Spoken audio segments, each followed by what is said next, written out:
guys, it's Jamie from YarnyBox, and in today's video I'm going to be sharing with you my 5 best tips and tricks when working with plush yarn for amigurumi. Whether you're a new crocheter or you're just starting to dive into the world of plushies, working with plush yarn can be super tricky and there's a lot of things that can go wrong, making your amigurumis not look as good as they should.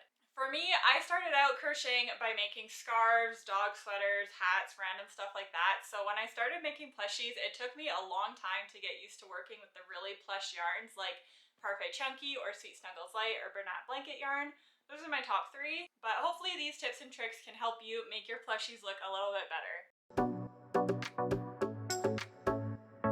So the first tip that I have for you guys is to go down in hook size. Now this doesn't only apply to plush yarn. It applies to all amigurumi and it is specific to amigurumi. So when you look at your yarn, for example, this is Sweet Snuggles Light, and on the back of the yarn it actually says to use a 10mm hook, which is very, very big, which would be nice if you're maybe making a sweater or a blanket out of this. If you're trying to make an animal and you want really tight stitches so that the stuffing doesn't show through, you're going to need to go down a lot in your hook size. Now for Sweet Snuggles Light, it calls for 10mm.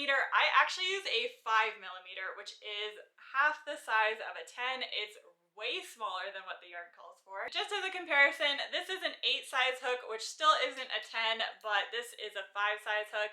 So you can see the difference in how big these are. And you don't really have to change up your tension. If you have loose tension, you just need to keep going down in hook size. And that's what allows me to create tighter stitches.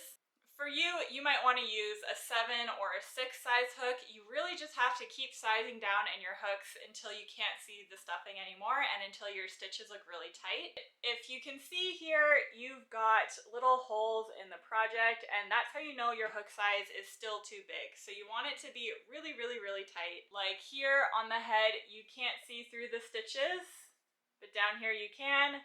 That means I was still probably using a hook size too big for this, so I should have sized down for it.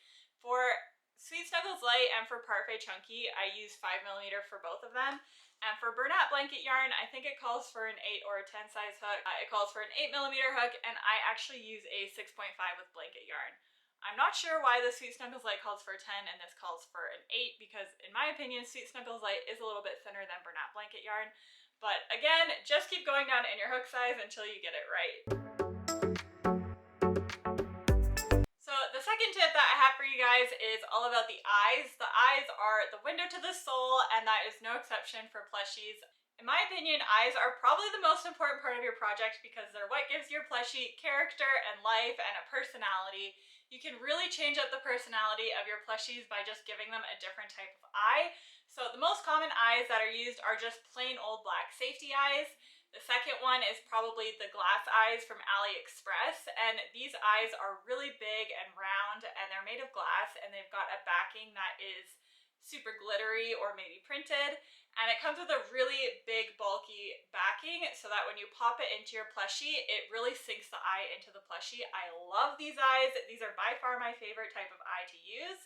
And I think that these eyes give your plushies a ton of character, especially the crescent moon ones for bats or the really big green ones for this mushroom. It can really make a big difference when you're adding character to your plushie. And then another thing to consider about eyes is how big they are. You can see this plushie here is pretty small. It's about the size of my hand, and he still has 25mm eyes in. So I use pretty big eyes. I don't usually go smaller than 20 or 25s, especially when working with blanket yarn.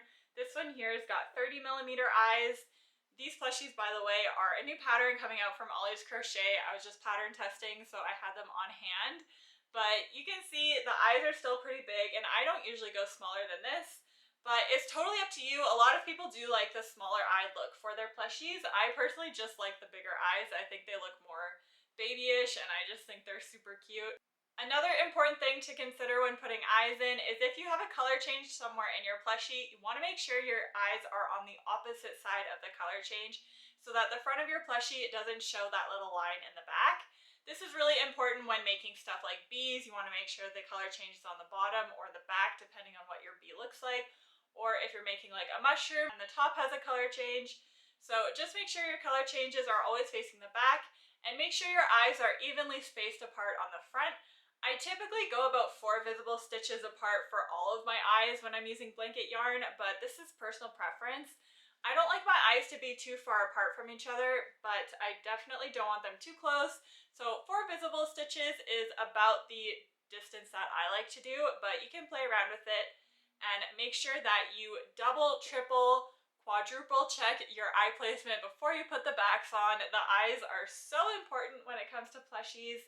I cannot stress enough to make sure the eyes are symmetrical on the face, make sure they're exactly where you want them, and if you still have trouble placing the eyes, something you can do is just pop the eyes in without the backs, stuff the head up a little bit, kind of shape it out, make sure that the eyes are exactly where you want them, and then take the stuffing out and pop the eyes on. The third tip that I have for you guys actually involves sticks. You can either use knitting needles or chopsticks, or these are actually skewers that you would use on a barbecue for like a chicken kebab, but any sort of stick will work. And that's for when you're sewing things on like a head or arms and you're not quite sure where you want them to be. You can actually just stick these directly into your project and it'll hold pretty well. When you're doing a head, I like to stick them cross like this through the head and into the body on either side.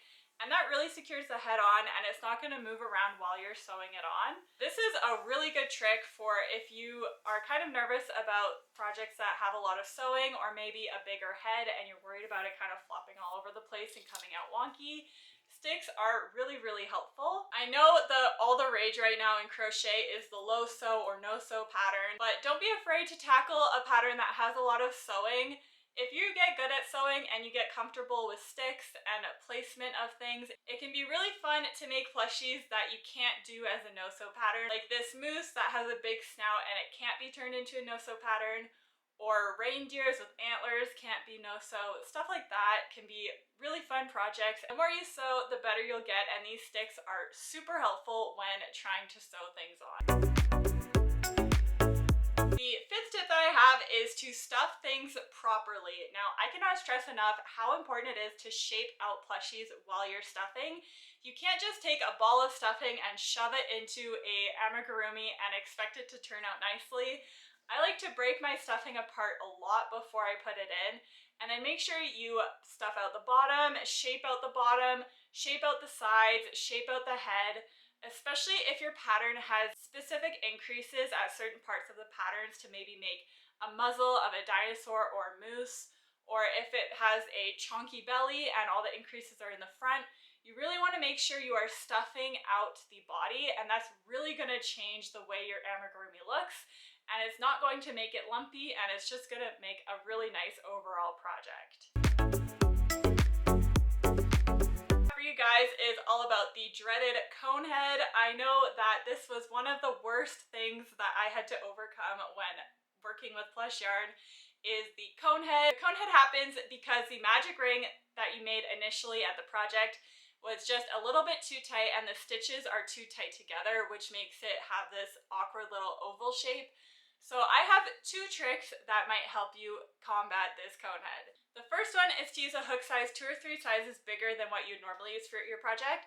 So I use a 5mm hook and maybe I'll use an 8mm hook just for that initial magic ring with the 6 single crochets.